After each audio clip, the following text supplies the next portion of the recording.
Pakistan is of paramount importance. For your presence, it's a pleasure to have Foreign Secretary Dominic Raab joining Foreign Minister Shah Qureshi for this joint stakeout. The Foreign Secretary's visit is a continuation of the recent contacts between the leadership of the two countries. The two Prime Ministers spoke on 18th of August. The two ministers had conversations on 16th and 27th of August. The Foreign Secretary visited Torkham earlier this morning, and the two sides had talks. The minister is coming just out of the talks, full spectrum discussion on bilateral issues, the situation in Afghanistan, and I would like to invite the two ministers to interact with you, starting with Foreign Minister Qureshi. Thank you. I'm pleased to welcome you to Pakistan, your first trip in an official position. I am told that you've been here before in a different capacity, but now in your official capacity, you're in Pakistan, and we welcome you. I wanted to share, ladies and gentlemen, we've had a good discussion on a host of things. Obviously, Afghanistan dominated the conversation. The evolving situation in Afghanistan is of paramount importance to them, us, everyone, the region and the world. So we did have a good discussion on that, and we also had a very good discussion on where our bilateral relations stand.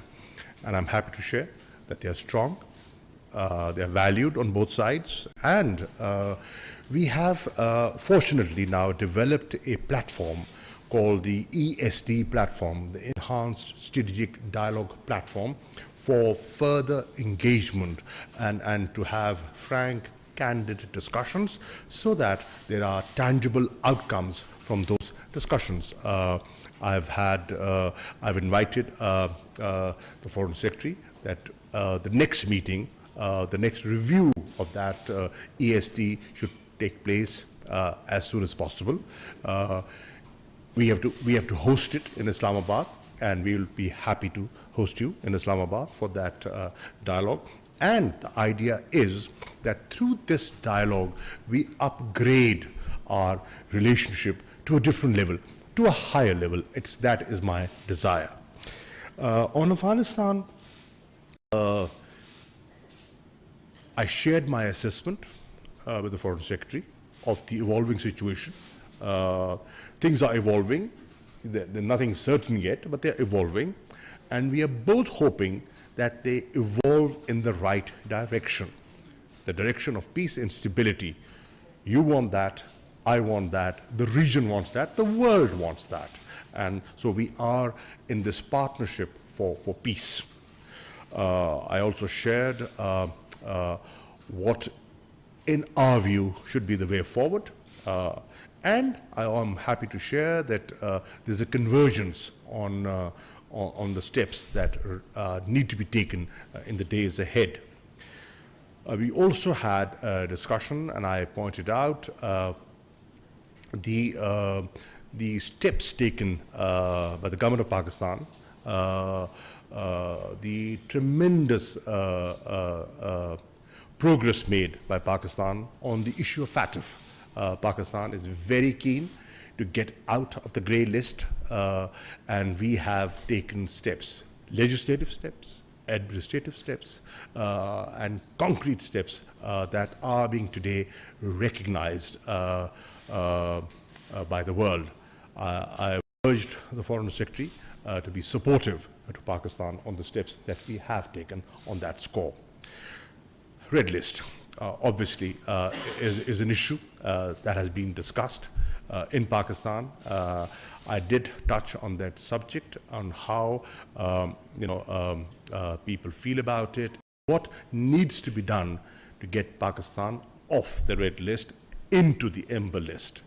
And I'm happy that there is a meeting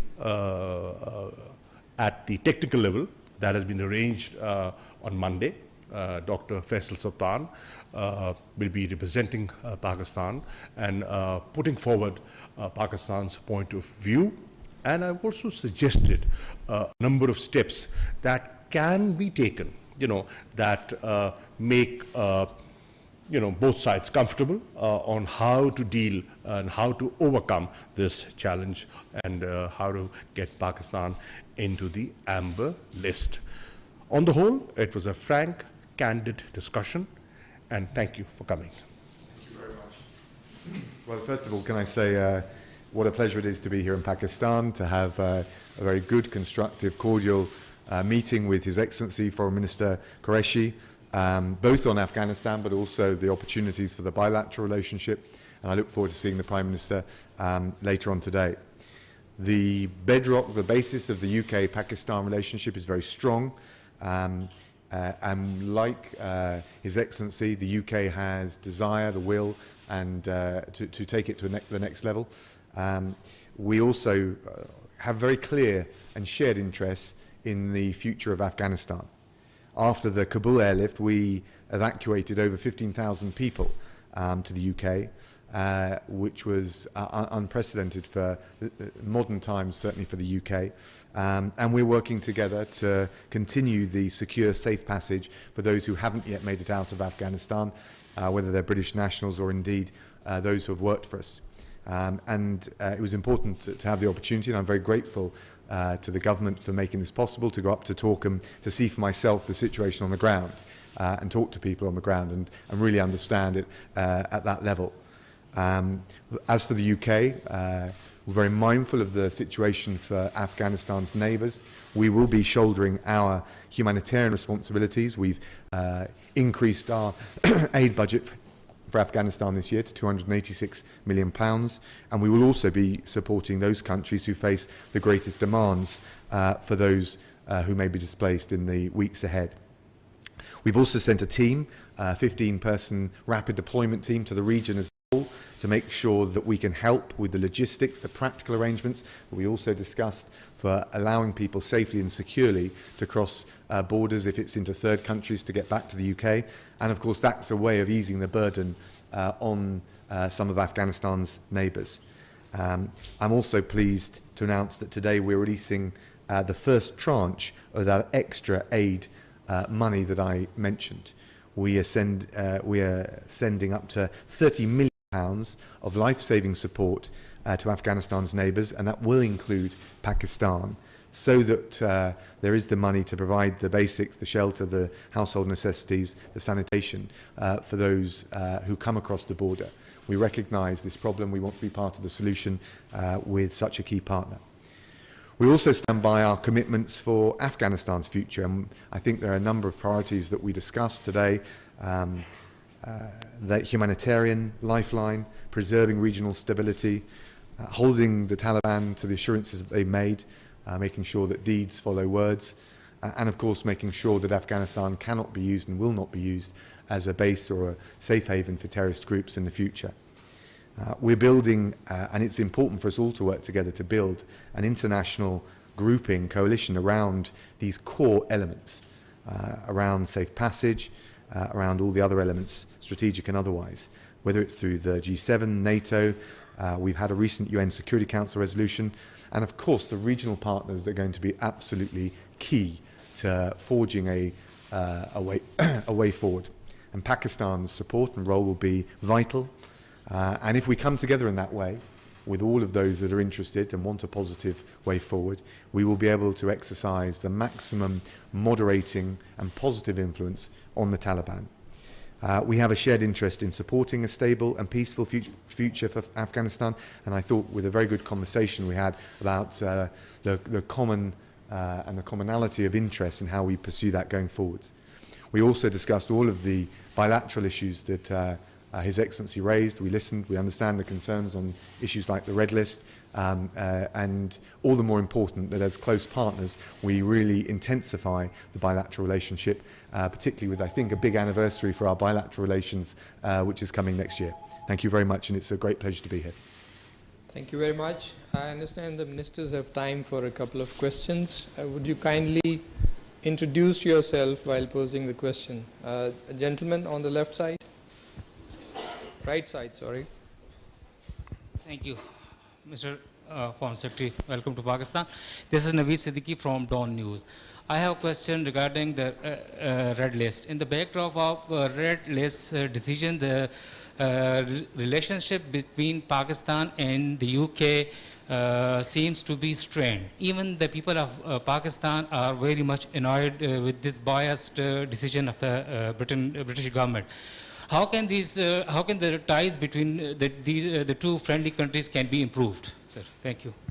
Well, thank you. Look, I totally understand the impact it has on both Pakistani and British nationals. Our community is one of the great things about our relationship. It's built on the very personal relations by the diaspora in this country and the British Pakistani diaspora in the UK. So these things are important. I'm also commend the efforts of the government of Pakistan to contain the pandemic. We're working to manage the impact of COVID on both countries. We have a shared interest. It's an international challenge, not a domestic or national level challenge.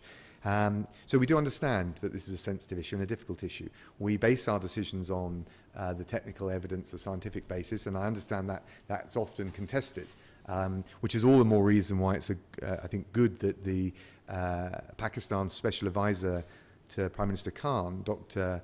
Sultan, will be holding expert-level talks with UK public health authorities. We want to find a way through. No one wants Pakistan off the red list more than I do, but we take these decisions at a technical level, and I think the smart thing for us to do is work together to enable that to happen as soon as safely and responsibly can be done. There's a request from the center, the lady in the middle. Hello, Nicola Karim from the BBC. The first one to the Foreign Secretary. We've seen the Taliban issue a statement today following the meeting with Simon Gass in Qatar. Can you tell us if anything substantial came out of that meeting? And secondly, the £286 million in aid, who will that be handed to? And to Mr. Qureshi, hello sir, can you tell me if your relationship with the Taliban is going to be conditions-based? And if so, what will those conditions be? Thank you. Well, thank you very much. So we need to face up to the new reality in Afghanistan. We've got a new chargé d'affaires for Afghanistan based in Doha, Martin Longdon, and on top of that, Simon Gass, the Prime Minister's Special Envoy. The approach that we're taking is we don't recognise the Taliban as a government. Actually, the UK doesn't engage in the practice of recognising governments as opposed to states. But we do see the importance of being able to engage and have a direct line of communication. And the reason being is clearly there are a whole range of issues that need to be discussed, including, first and foremost at the moment, the question of safe passage of British nationals and our so-called Arab workers, the Afghans who work for the UK government. We need to be able to convey direct messages on these things. There are particular cases outstanding which I won't go into because of the sensitivity, but we need to be able to have that dialogue. And I would say more generally, the Taliban has made a series of undertakings, and some of them are positive at the level of words, but we need to test them and see that they translate into deeds. Can't do that unless we have at least some channel of dialogue. In terms of the aid, look, there are two areas of focus. And again, this comes back to the test, some of the early tests for the Taliban. No one wants to see the economic and social fabric of Afghanistan collapse. I can't see how that would be in the interest of the Taliban, let alone ordinary Afghans. We certainly don't want to see that to happen. So we would be willing not to fund aid via the Taliban, but through the humanitarian organisations that operate inside Afghanistan. For that to happen, there needs to be a safe and secure environment. So again, that's an early test for the Taliban. But we're willing to make sure that we do our bit with the international community to fund the humanitarian agencies, the lifeline for ordinary Afghans, but there needs to be a safe, a permissive environment for that. We also, as I mentioned, will support those regional partners particularly like Pakistan, who I can imagine is very concerned about the risk of numbers coming across the border, will want to make sure we can support those partners in the region deal with that. And I think that's the holistic approach, the strategic approach we're taking.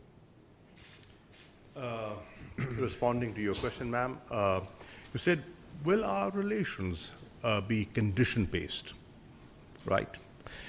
Well, when we determine conditions, we have to determine choices available. You know, some have the choice of getting up and leaving. We don't have that choice. We are neighbors. We have to coexist. Geography ties us together. So our approach has to be somewhat different, realistic. As the Foreign Secretary said, there's a new reality that's come about. And what we have said, we have been, while the negotiations were on in Doha, you know, and you know, we facilitated the peace process, it couldn't sort of come to a sort of a conclusion, you know, there was a stalemate. But what we said was, we have no favorites. Now, we've learned over the years that Afghanistan is a country which comprises of different ethnic groups. Taliban represents one, and a prominent one, but the others. And that is why we have said it is in your interest as neighbors and friends and well-wishers to adopt an inclusive approach. When we are dealing with Afghanistan, please do not forget that there are certain compulsions that we have to deal with that perhaps you don't have to. For example, there are daily crossings of about 20 to 25,000 people in normal times. That's a huge number. Can we block them? No, we can't. Can we regulate them? Yes, we should. Are there risks? Yes, there are. There are organizations over there that are not friendly to you, us, or anyone. So we have to guard against that as well. Bulk of their trade goes through Pakistan. Do we keep our borders open? Can we close them? And if we do close them, are we contributing to a humanitarian crisis over there? Right? And if we have to trade with them, then who do we talk to? Anyone who's in charge. Engaging with that authority is a compulsion that we have to deal with. So, recognizing these challenges, Pakistan has said it's for Afghans to decide about their future. We will engage with a government that has the backing of the people of Afghanistan. Our focus is on the people of Afghanistan. We want to help the people of Afghanistan because we feel they have suffered. They've suffered for decades. And we honestly feel that there is an opportunity. After 40 years, there is a real opportunity for peace. So if there's anyone who is advocating peace and stability, it's, in Taliban is a friend. And we will work with that reality. We are waiting to see what happens in the next few days, like you, with eyes and ears open. From the gentleman here. Thank you. This is Zulkarnain from ARY News. Mr. Secretary, do you believe that the speedy takeover of Afghanistan by the Taliban, it's indicate intelligence failure? Thank you. Look, the takeover, I think it's fair to say, was faster than anyone had anticipated, not just the United Kingdom or NATO allies, but I was talking with our friends here, and I suspect the Taliban and ordinary Afghans were taken by surprise. We can look at all the different factors that relate to it, but I think there was a common, widespread surprised at the speed with which the consolidation of power happened. We have a question from the lady in the middle, in the pink. Hi, I'm Emma Clark from AFP, and this is a question for Mr. Raab. You've said that you want nations to exert maximum moderating influence. What are you looking for from the Taliban? And also, is there a danger of pushing them too far and the group turning inward and embracing radical tendencies? I think it's a good question. I think we need to set some early tests. Of course, actually on the evacuation between the middle of August and the end of August, there was dialogue on the ground, and we wouldn't have got 15,000, more than 15,000 people out without at least some measure of constructive dialogue with the Taliban. So we note that. There have been further undertakings made, and so to address your point, I think we would hold them to the undertakings that they have made, and test the sincerity and the will to deliver on those. The kinds of things we're talking about are reflected now in a UN Security Council resolution that the UK pushed very strongly for with France and the US. We noticed that Russia and China abstained, acquiesced, I like to think of it. We need to bring a stronger basic consensus about those issues. I think the Security Council resolution raises many of the issues that I've described to you today, and also His Excellency, the Foreign Minister. And we need to try and forge a stronger group of countries and a wider group of countries around those basic issues. More inclusive government, safe passage out, no safe haven for terrorism, the humanitarian line that it's in all sides' interest to see allowed and preserved to preserve regional stability, and there are a range of other things. So I think it's important at this stage to set or to judge the Taliban by these early, initial, probably quite modest tests, and see whether they can deliver. And I hope that answers and reconciles what I think is a reasonable challenge to the international community.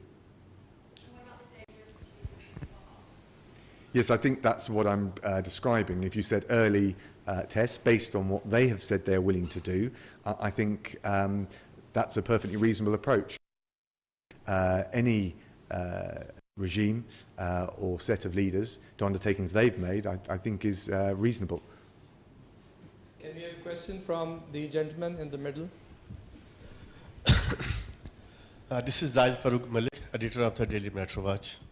Mr. Qureshi, you have tell us about all the things, Afghanistan, FATF, Red List. You did not spoke on Kashmir. It's a big issue. There is a lot of human rights violations. The dead bodies are not safe. They cannot bury them on their will. Your comments, please, sir. I got your question. In fact, I did.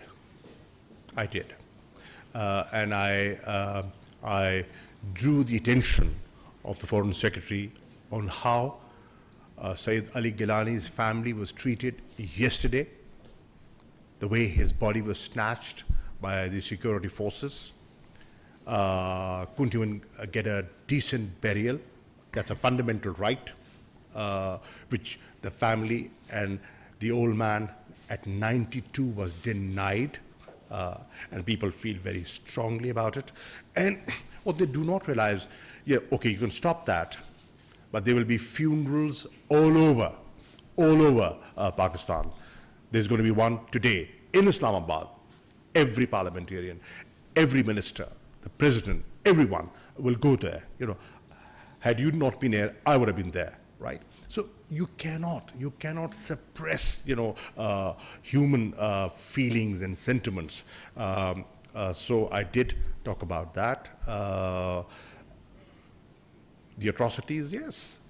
And let me be honest, the Foreign Secretary very clearly said, our position on Kashmir is known. It's a stated position, but that does not stop us from raising human rights issues. And if they do that, thank you.